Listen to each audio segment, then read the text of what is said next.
toyo guys, yung sinasabing palabok, na sikat na palabok ng Quiapo. Ayan, kanina lakarin mo lang. So, ayan o. Sikat na palabok ng Quiapo. So, andito na kami at kami ay kakain. Ayan, maraming kumakain at maraming pumipila. Ito pa, naantay ko pa. Dito ba tayo? Malabo kayo? Dito na daw kami. Dito naman sa kabila may pila. Bakit ilan ba? Picture lang yun. Lampas sa dampa. Okay, okay. Ayan ang haba. Bakit ang haba ng pila doon? Ano yan? Ha? Tingnan mo naman ang haba ng pila guys. Ang haba ng pila. Bakit? Mami, palabo kayo. Ito pala yung Julie Dadas. Hindi naman sana ito.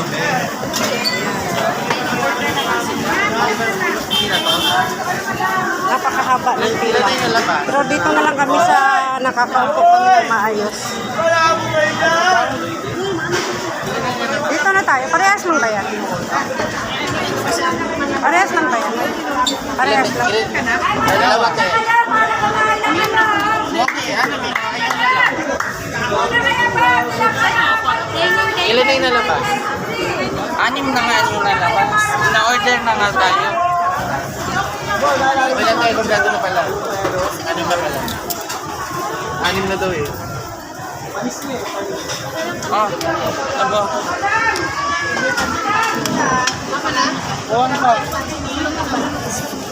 Ito na yun guys. Ito na yun. Pero hindi ko alam yung ano yung pinipilahan ko. Kasi napakahaba ng pila kaya picture na muna.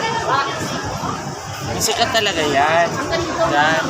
Ayun yung palabok ng Quiapo. Jolly. Ay, yung sikat pala doon yung Jolly Dada. Ay, napakahaba ng pila. Dito na lang kami kasi may pupuntahan pa kami marami. Siguro ang sarap niyan. Ha? Kalamansi.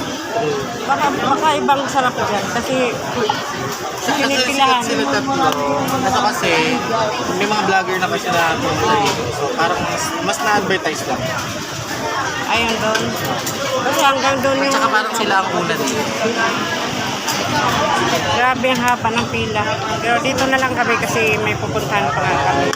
So yun lang guys. Kain muna kami.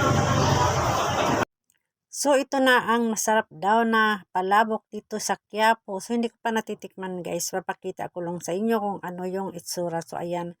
May itlog siya kalahati. Ayan. Ito yung bali serve. 80 yung isang serve nito. At saka may laman siya ng lechon kawali. Ayan guys. Punong-puno yan kanina, ngayon konti na lang. At saka may chicharon, itlog, at syempre yung kanyang sauce. At syempre hindi natin alam kung ano ang sikreto ng kanilang sauce, kung bakit sila dinadayo dito. Kasi napakarami namang mga palabok dito sa buong Metro Manila. So yan lang guys, maraming salamat. Thank you for watching.